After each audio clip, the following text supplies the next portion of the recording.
W dzisiejszym odcinku pierwsze uściski koła na hiszpańskiej ziemi, problemy z kluczykiem i odpaleniem Suzuki, piękne widoczki w okolicy Malagi, powinklujemy na słabych drogach oraz tych, do których nie mamy nic do zarzucenia, oraz problemy z ciśnieniem w oponach. Zapraszam.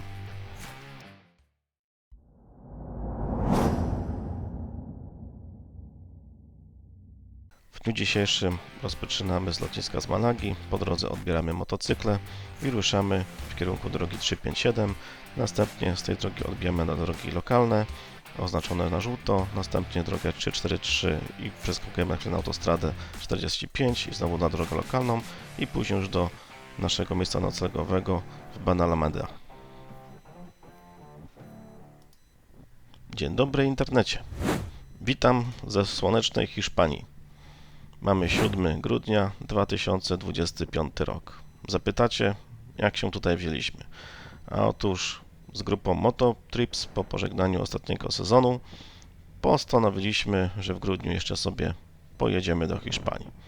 Ale nie pojechaliśmy tutaj ani na kołach, ani busem, tylko polecieliśmy samolotem. Ale co z motocyklami? No tutaj wybraliśmy tak zwany transport motocyklowy.pl, serdecznie pozdrawiamy, gdzie przewieźli nam motocykle do Malagi, niedaleko lotniska.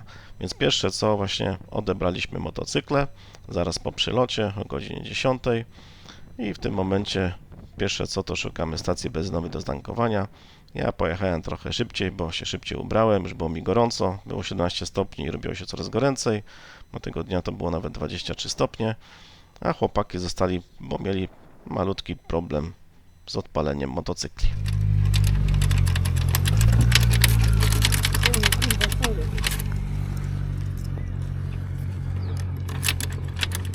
Też nie możesz ruszyć kluczykiem? Ja też. Ach, kurde. Co jest? 1 hour later. Brudny, że co? 1 eternity later. Kurwa, pojebali nam kluczyki. Na pewno. Dawaj. A.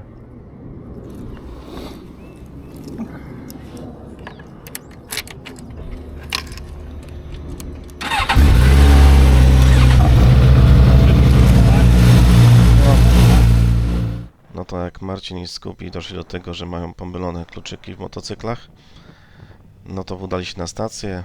Ja zatankowałem już wcześniej na innej stacji. Mówię, dobra, dojadę do nich.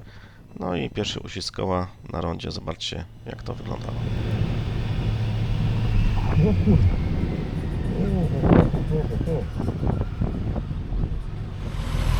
Marcin!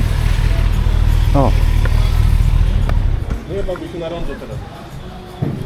bo tam jest ślisko, w chuj. Marcina, ładne mam rękawice. Śliczne.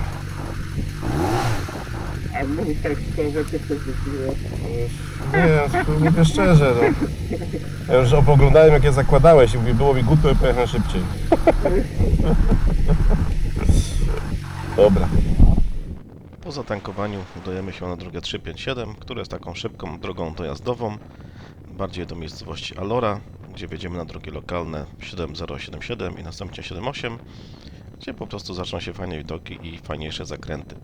Natomiast wracając do tego uślizgu koła, które miałem przy stacji, w sumie chłopaki też mieli przede mną jak wjeżdżali, okazało się, że to nie jest przypadkowe, gdyż te uślizgi bardzo często się pojawiają, zwłaszcza właśnie na rondach i krzyżówkach i na zakrętach, o czym też powiem w kolejnych częściach filmu, bo na ten dzień, na ten moment jeszcze nie rozumieliśmy o co chodzi, podejrzewaliśmy też ciśnienie, gdzie też w dalszej części filmu będziemy szukać po prostu jakiejś stacji z działającym kompresorem, bo to też się okazało wyzwanie. Miałem gdzieś w torbie spakowany ten kompresor przenośny do motocykla, ale tak szczerze mówiąc nie chciało mi się grzebać w bagażu, bo już nie wiedziałem gdzie go spakowałem. No bo jak wspomniałem, motocykle jechały wcześniej, jakieś 3 tygodnie przed tym wyjazdem i tak jak spakowałem, no to szczerze mówiąc po tym czasie nie pamiętałem gdzie co mam, więc mówię, dobra, na drugi dzień to ogarniemy. Dlatego bardziej się skupialiśmy na tym, żeby znaleźć tą stację z kompresorem w dalszej części filmu. Po drodze jakieś fajne widoczki można sobie zobaczyć, także ruszamy przed siebie, aż trafią się fajne zakręty.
Droga A7078, ta lokalna, którą właśnie jedziemy, no jest bardzo zdezolowana. Jest, no że tak powiem, no jedna z gorszych, jaką chyba w tej Hiszpanii jechaliśmy. Jest to spowodowane po części może nie zaniedbaniami, tylko ulewy, które tutaj przechodziły, poniszczyły strasznie tą drogę. Jest dużo osuwisk skalnych, mosty są naprawiane tak prowizorycznie, są zapadliska tej drogi, takie właśnie uskoki, no wszystko praktycznie tu możecie spotkać. Mimo tego, że ta droga była w tak fatalnym stanie, no zakręty są, no ale nie poszalejecie, po prostu się nią przejedziecie. Natomiast ta droga w pewnym momencie przekształca się w taką półkę skalną z takim nasypem, no i te widoki naprawdę są fajne popatrzeć, bo cały czas się wznosimy i widzimy tam w dole, można powiedzieć, większą część Malagi, więc no dla chętnych można powiedzieć, że warto się tym przejechać. Natomiast jak ktoś nie ma jakiegoś tam specjalnego czucia, żeby po takiej drodze sobie pojechać, boi się o sprzęt, no to lepiej sobie ją pominąć i pojechać inną drogą. Tutaj bardziej taka droga, bym powiedział, dla chętnych, bo też się za bardzo nie wiedzieliśmy czego spodziewać.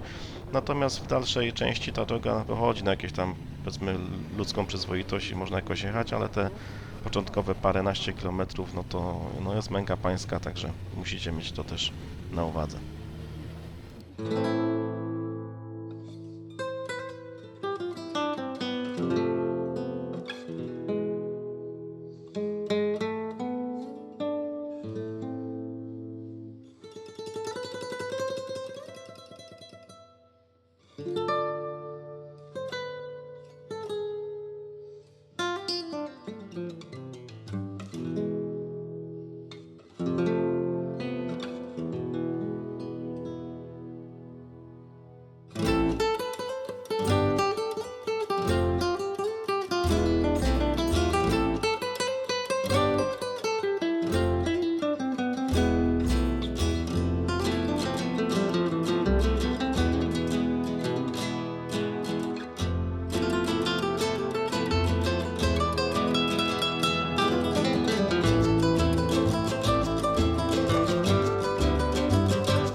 Zobacz jak wygląda.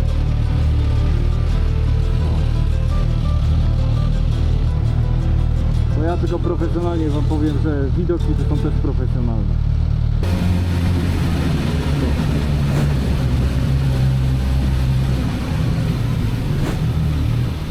No, ja wiem.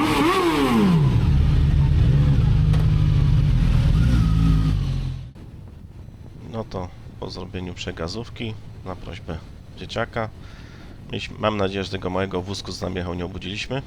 Także go też mieliśmy trochę obawy, żeby tam przegazywać, no ale jakoś poszło. Cieszyli się ludzie. Mówię, dobra, jedziemy dalej. My tym razem już ruszamy w kierunku kolejnej drogi lokalnej MA5403 w nadziei na trochę lepsze drogi i zakręty, że można będzie ciutkę zwiększyć tempo, bo się robi coraz goręcej. I ta droga jest dosyć malownicza, bo ciągnie się wzdłuż jeziora i teraz, żeby Wam nie połamać troszeczkę tej hiszpańszczyzny, to jest Embalse del Conde de Guadalhorce. Mam nadzieję, że dobrze to w miarę wypowiedziałem. W każdym razie droga jest dosyć fajna, na szybkie łuki, szybkie zakręty, także trochę nam się papy bardziej śmiały na tym odcinku.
Tak jak widzicie na filmie, w momencie kiedy wyprzedziłem Localesa, później Scooby, no to zorientował się, no co Polaki będą mnie wyprzedzać, Marcina już nie puścił z tyłu i tak się troszeczkę pogoniliśmy na tej drodze.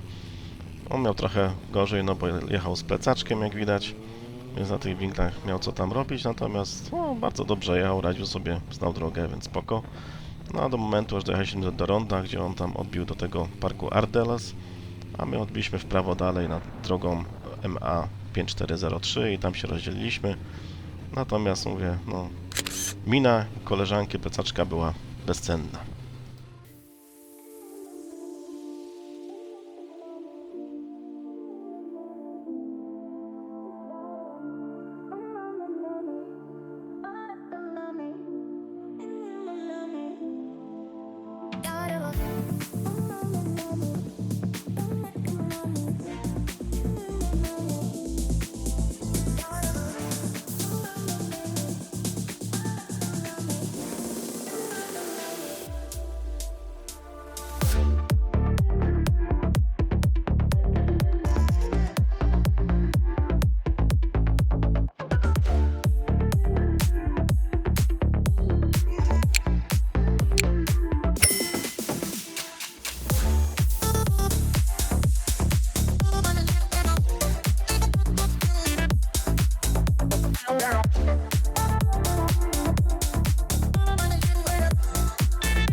to zakręt, widzisz to?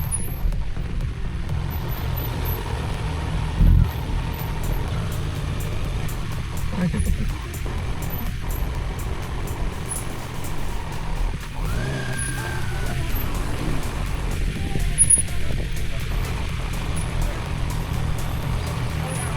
Ale na kurwa, bo da to robić, nie?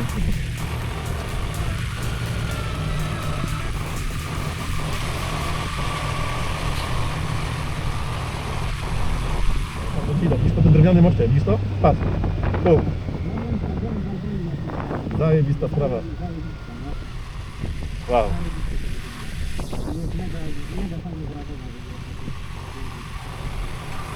No, pięknie.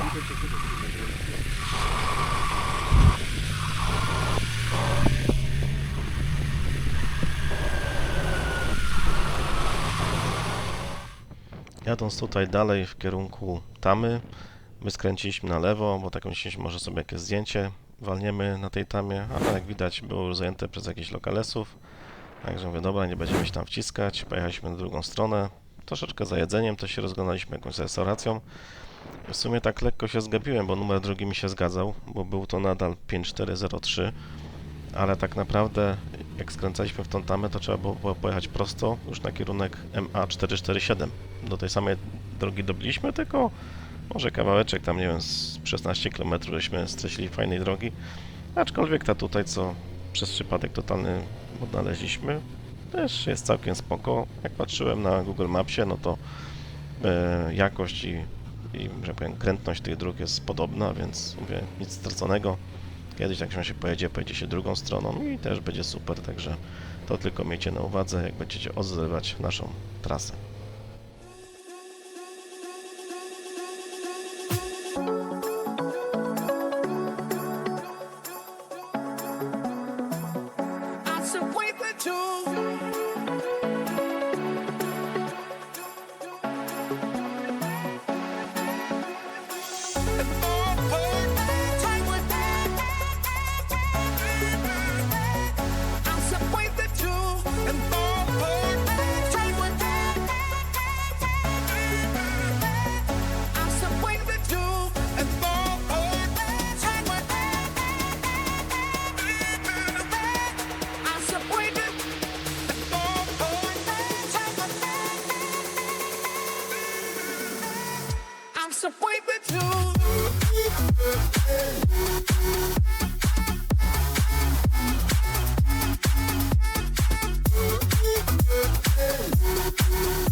To są oliwki czarne, patrz. Oliwki masz. Normalnie czarne oliwki. Z drzewa. Zobaczymy jak smakują? Nie lubisz?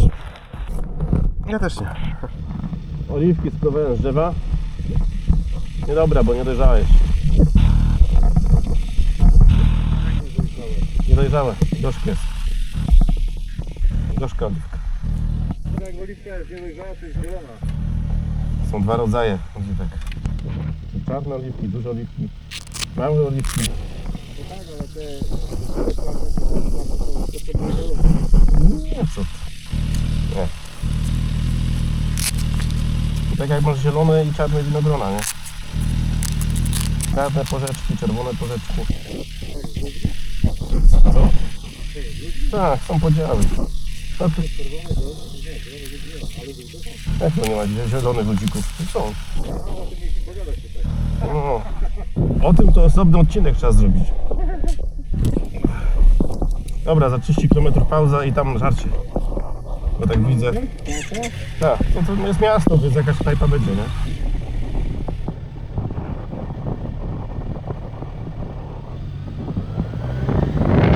Tak jadąc dalej w kierunku miejscowości, miałem taką refleksję, że te wszystkie białe domki w Hiszpanii, jak tak się zjeżdża, że ze zboczy, z góry, to takie domki z kart, wszystko na jedno kopyto zrobione. Ma to swój urok, właśnie hiszpański. Fajnie to sobie tak pooglądać. A przy okazji stwierdziliśmy, że musimy sprawdzić ciśnienie w oponach, bo coś jest nie tak z tym ślizganiem się opony i podejrzewaliśmy ciśnienie. Zobaczcie.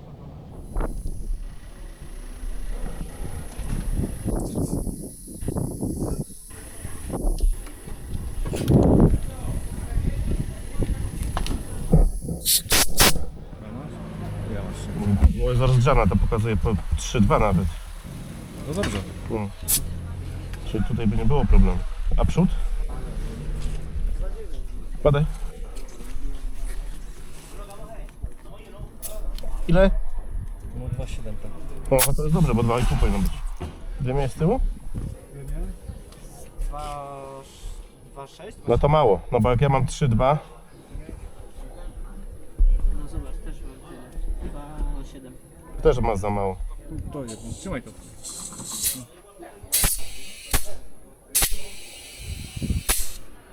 O. No ciepły, ja na zimnej powinniśmy to zrobić, nie? W sumie. Z tym ciśnieniem to wyszła taka sytuacja, że ja przed samym odstawieniem motocykla, gdzieś tam w połowie listopada, to sobie dopompowałem te koła i tak mniej więcej trzymało to ciśnienie przez te 3 tygodnie. Może tam jakieś tam 0,1 bara uciekło. Chłopaki nie pompowali, tam 0,5 bara uciekało prawie. Jak ja na rozgrzanej opony miałem 3,2, no to znaczy, że tam około 2,9, 2,8 musiało być na tyle. Jak oni dopompowali, no to powiem tak, no trochę się poprawiła ta jazda, tak, lepiej trzymało to koło, ale to nie było to, do czego przyzwyczaiły nas Alpy i inne drogi w okolicznych górach, czy też w Czechach. Mówię, coś jest nie tak, nie, z tą nawierzchnią, nie, albo z tym asfaltem, coś tutaj, mówię, albo nie jest ta temperatura, albo mówię, taka brudna ta droga się wydaje. No i co też później w kolejnym odcinku powiem, jak się spotkaliśmy z jednym Hiszpanem, no to powiedział nam, na czym polega problem. W ogóle się żeśmy tego nie spodziewali. Mało tego, nikt z youtuberów, jak tak oglądałem te filmy, o tym w sumie nie wspominał, że coś takiego może być, więc tym większe zaskoczenie.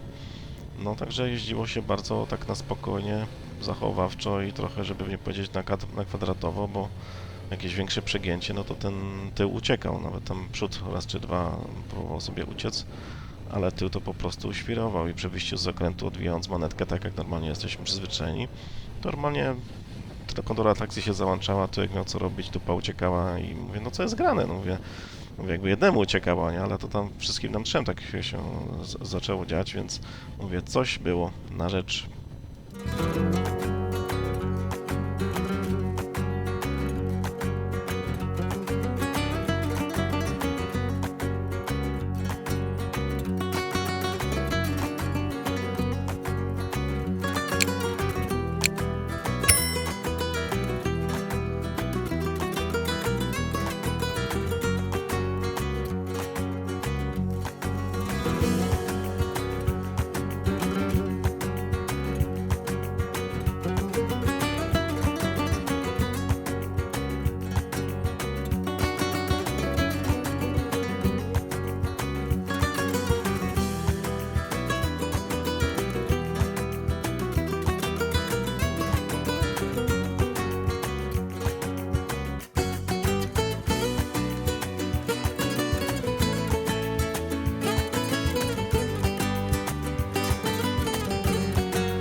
po tych pięknych winklach na drodze A343 dojeżdżamy do miejscowości Antequera, gdzie załapiemy się na pyszny obiadek. Miejscowość bardzo mała, natomiast w tej knajpie, gdzie byliśmy, mnóstwo ludzi. Trzeba odbić tej drogi głównej troszeczkę w miasto, co też za chwilę zobaczycie. No, obsługa fajna, bo tak naprawdę było mnóstwo turystów. Ja tam wszedłem zapytać się kelnera, on powiedział, że spoko, za chwilę załatwimy. Tam coś tam popytał o stoliki, posuwał, 2 krzesła przyniósł i spoko. No i było super. Także mieliśmy miejsce do siedzenia. I tak jak jedzenie super, ceny spoko, jak na taką turystyczną miejscowość, no to jedyne co musicie wziąć pod uwagę, że troszeczkę się naczekaście, bo my za jedzeniem, bo napoje przynieśli, że tak powiem, natychmiastowo, no to za jedzenie to tak zeszło, nie chcę was skłamać, ale 40-45 minut, później jeszcze coś tam domówiliśmy, bo jeszcze coś chcieliśmy sobie dojeść, no to tak z godzina z hakiem nam tutaj uciekła na tym obiedzie, więc jak jest taki, no to była niedziela, nie, więc wszyscy tam po prostu do restauracji walili. Więc to musicie sobie tam brać poprawkę w razie W, bo jedzenie było naprawdę przepyszne. No jak to w Hiszpanii, no trzeba było skosztować wszystkich owoców morza po kolei. No tak sobie postanowiliśmy, że będziemy się starali te rzeczy jeść, to czego u nas tak normalnie w Polsce nie jest dostępne, przynajmniej nie świeże, tylko wszystko mrożone. No i tutaj właśnie widzicie, ile tych ludzi było i szukaliśmy miejsca. No i fuksem nam się tutaj udało znaleźć takie miejsce, może nie do końca na legalu, ale jak widzieliśmy, że skutery tam parkują, to mówię, no nie będziemy stać na głównym placu, tylko sobie wjedziemy pod kościół, przy okazji zdrowaśka odmówimy, będzie git, no i tam między tymi ławeczkami betonowymi sobie znaleźliśmy Co miejsce. nie starszy? Ruchy. Zakładaj ten kask już. Ty.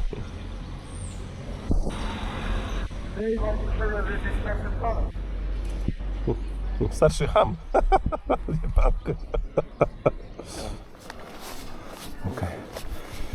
A widać twój szpetny ryj na tego. Patrzyłeś w tym okienku? Widać było? Czy nie? Co? Dobrze widać? No bo on teraz na początku wyświetla, nie? Co widać?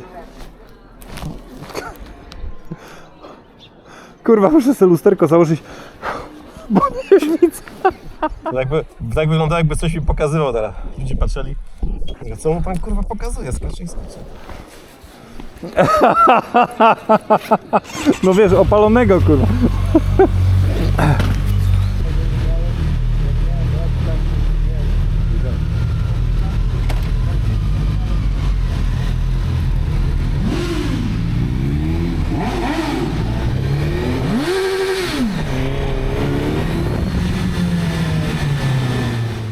Jak widzieliście na załączonym obrazku, nie tylko dzieciaki machają, kiwają i wiwiatują i pokazują, żeby zrobić przegazówkę, ale też i dorośli Hiszpanie mają z tego fan i wiadomo, odzew z naszej strony natychmiastowy. Tu po drodze blokada drogi, także w nawigacji trzeba było szybko skorygować, no ale wiadomo, nawigacja sobie sama ustawi drogę dalej, żeby tam dojechać do miejsca kolejnego docelowego, więc nie było większego problemu, a dosyć często w Hiszpanii są jakieś tam biegi, nie biegi, jakieś kolarstwo, jakieś tam przejazdy skuteru, motocykli i tak dalej, jakieś parady, więc możecie, wjeżdżając w miasto, możecie się do tego typu rzeczy spodziewać. My tymczasem jesteśmy już na drodze A45, która jest taką drogą jakby powiedzmy trochę szybszego ruchu i jedziemy już w dół na południe w kierunku Malagi.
Hola. Hola. Número 4. ¿Cuatres? ¿Cuatro? Cuatro, cuatro. No, ya. El cart. Tarjeta. Kartę. 17. Kurde, to fajny widok jest. Tak z Głupia Francia zjechaliśmy. A tutaj taki widoczek. Pięknie. Zmienił mi się, kurde, teraz, bo mi się zmienia ze względu na to, jak jest jasno. Wyświetlacz na jasny albo na ciemny, nie? I teraz mi się zmienił sam na ciemny. A Kuba ma cały czas ciemny. Czy jest jasno, czy jest ciemno. To można chyba ustawić, jakoś zablokować. A ja tego nie ogarnąłem. A on jeszcze poszedł tamten? Jest i on! Tom tom tom tiki tom tom tiki tom tom tiki tom ram tom tiki tom tom tiki tom tom tiki tom. Mi się wydaje, że tutaj to ciągnie w tą stronę, a tutaj tego nie ma, to zróbmy tak i będzie w miarę sprawiedliwie. O! O kurde, mnie denerwuje, że ci tak tutaj łopocze, wiesz? To gdzie jest druga? Nie strasz, nie strasz. Bo to może ci zaszkodzić. Nie strasz, bo się ubrudzisz. Jedyny, niepowtarzalny, Jest ją! nieustraszony. A tam przygotowuje się Skubidoo! niezrównany. Skubiduje! Skubidubiduje! Skubiduje! Skubidoo! Jest dobrze. A krajobraz mamy tej zimy wyjątkowo Ciepły. łaskawy. Ale ta góra jest niesamowita tam taka. Tak.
Stój. Tu. No, to nie wykręciłbym tak kurwa.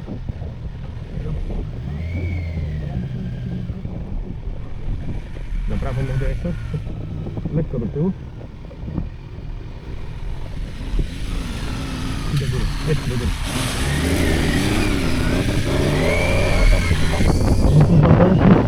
Na wyjazd, którego się spodziewałem. No nie, no nie wiem tego. Zjeżdżając na drogę MA3101 z autostrady, no jak widzieliście, może być troszeczkę mylny ten zjazd, bo na początku troszeczkę asfaltu takiego poszarpanego, później przechodzimy w shooter, jakiś tam grysik, no trzeba pojechać na wprost na tą dalszą część drogi asfaltowej, no i zaczyna się wspinanie. Droga tutaj no nie jest jakiejś tam super najlepszej jakości, przynajmniej na początku te parę kilometrów, no gdzie jest taka powiedzmy dwójka, trójka, według mojej skali jakości oceny drogi. No ale są też duże przewyższenia, duże zawrotki z przewyższeniami, zakrętami. No wymaga to już trochę wprawy w jeżdżeniu i technice jazdy. Można, może nie, że przestrzelić, tylko można się po prostu wywrócić na zwyczajnie w świecie, jeśli ktoś nie miał do czynienia z takimi podjazdami i wąskim zakręcaniem. W pewnym momencie ta droga przekształca się w taką już lepszej jakości drogę, taka czwóreczka, żeby nie powiedzieć piąteczka. No i to jest taka nagroda za te parę kilometrów męki, którą przed chwilą właśnie przeżyliśmy. I tu już od razu odżywamy i zaczynamy sobie winklować. I ta droga później, jak już główną przełęcz przejedziemy, cały czas dół jest mniej więcej takiej jakości, z jakimiś tam minimalnymi później ubytkami, ale naprawdę wynagradza ten cały trud i warto się przejechać, bo są fajne tarasy widokowe po drodze, na które za chwilę zobaczycie. No też chłopaki chcieli się zatrzymywać mimo późnej pory, bo za chwilę musieliśmy już jechać na nasz nocleg. No ale jak tu sobie nie zrobić fotki w tak pięknych okolicznościach przyrody.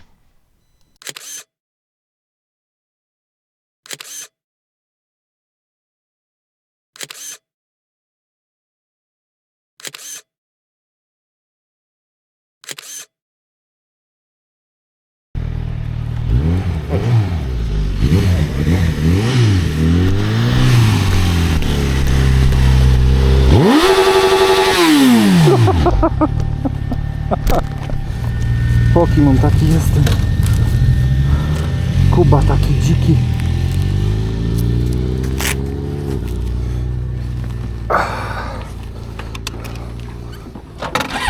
Chłopaki, zaczekajcie, nie zostawiajcie mnie.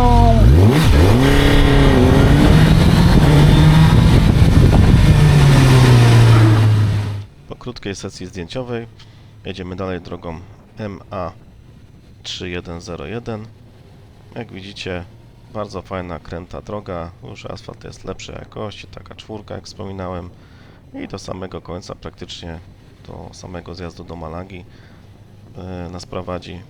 Mi się najbardziej podobało, że ona po prostu była pusta, ten asfalt tutaj w miarę dobrze trzymał, to koło mi się tutaj nie uślizgiwało, chłopakom też nie, więc już trochę więcej zabawy było z tym winklowaniem. Żadnych samochodów, praktycznie motocykli, już później się robiło, bo to chyba było tam około 17:30 jak zjeżdżaliśmy, więc naprawdę fajnie. Także ku zachodzącemu słońcu w kierunku Malagi lecimy dalej.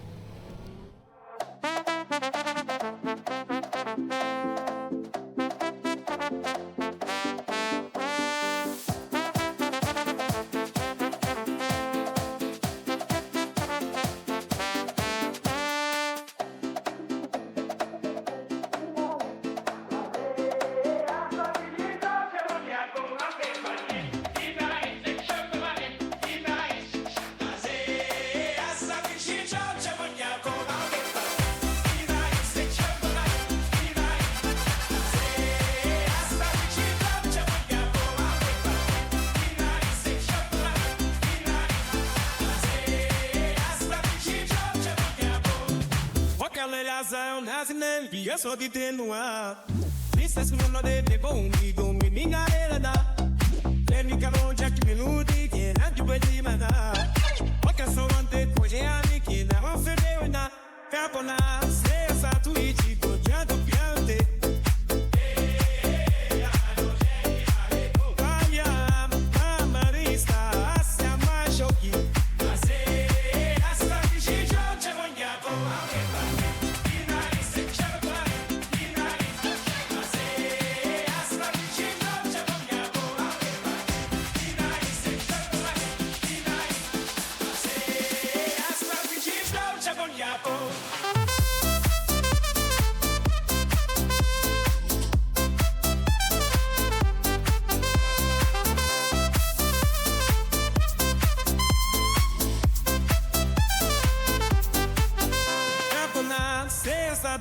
Conciato chi la vede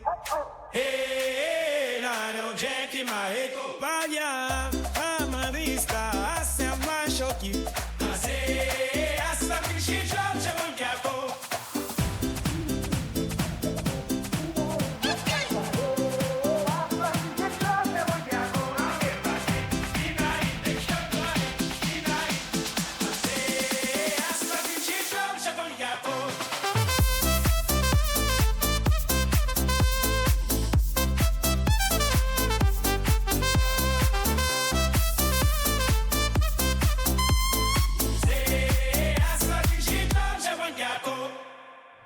Andaluzja to nie tylko plaże Costa del Sol. Jeśli szukasz prawdziwego motocyklowego mięsa, musisz zjechać z autostrady. MA3101 to droga krótka, techniczna i bezlitosna dla tych, którzy zapominają o technice. Ta droga to łącznik między Casa Bermeja a Malagą. Kiedyś służyła lokalnym rolnikom do transportu oliwek do portu, a dziś to kilkanaście kilometrów czystej adrenaliny wykutej w górach Montes de Malaga. Asfalt jest tu zazwyczaj czarny i przyczepny, ale nie daj się zwieść. To góry, a góry rządzą się swoimi prawami. Dla kogo jest ta trasa? Dla zakrętocholików. MA3101 to nieustanny taniec w złożeniu, ciasne agrafki, spore przewyższenia i wąskie nitki asfaltu, gdzie błąd może kosztować spotkanie z maską lokalnego pick-upa. Trudność? Takie solidne 7/10. Musisz uważać na żwir naniesiony z poboczy i kolarzy, którzy wyrastają z podziemi za prawie każdym ślepym zakrętem. Surowy, śródziemnomorski krajobraz. Z jednej strony macie skaliste szczyty El Torcal, a z drugiej przy dobrym świetle panorama Morza Alborán. To trasa, na której zapomnisz o 5. i 6. biegu. Liczy się tylko precyzyjna praca gazem i walka o linię w kolejnym winklu. MA3101 to esencja hiszpańskiej jazdy. Krótko, intensywnie i z widokiem, który zostaje pod wizjerem na długo po powrocie do bazy. Jeśli planujesz południe Hiszpanii, to jest to Twój punkt obowiązkowy.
MA3101 zostaje za plecami. Ostatnie agrafki odpuszczają, a góry Montes de Malaga powoli otwierają się na błękit Morza Śródziemnego. To był techniczny wycisk, droga, która nie wybacza braku koncentracji, ale karmi widokami jak mało która w tej części Andaluzji. Jeśli tu będziecie, pamiętajcie, zjeżdżajcie w stronę Malagi. Ten widok na port wart jest każdego spalonego litra benzyny. Wjazd do samej Malagi to szok termiczny. Z ciszy gór wpadasz prosto w hiszpański temperament. Klaksony i zapach gryglowanych sardynek. Przebijamy się przez miasto, kierując się na południowy zachód. Cel Benalmádena. To tu kończymy dzisiejszy etap. Motocykl stydnie, adrenalina powoli opada, a pojawia się inny rodzaj napięcia. ten logistyczny. Hiszpańska gościnność ma swoją cenę. Moja dzisiaj wynosi dokładnie 600 euro. Kaucja za nocleg uderza w portfel mocniej niż cena paliwa na autostradzie. Terminal pika, środki zamrożone, a ja oficjalnie zostaję z pięknym widokiem na marinę i pustką na koncie. Czy było warto? Każde euro z tej kaucji oddałbym za te kilka chwil na MA3101 jeszcze raz. No, może nie każde, bo od teraz moją główną dietą będą darmowe widoki i woda z kranu. Ale o tym pomartwię się jutro. Dzisiaj liczy się tylko to, że maszyna stoi cała w garażu, a ja mam co wspominać. Do zobaczenia w kolejnym odcinku, o ile znajdę sposób, by zatankować. Idziemy proszę. Aut. Ja jeszcze... Ja nie mam pieniędzy jeszcze.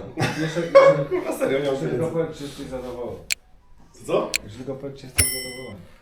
Jestem zadowolony, ale ściągnęli mi wszystko z karty i ogólnie idę zarobić na ulicę. Śpiewając, grając, Zbierając do czapki. bo dupy raczej nie dam. Raczej.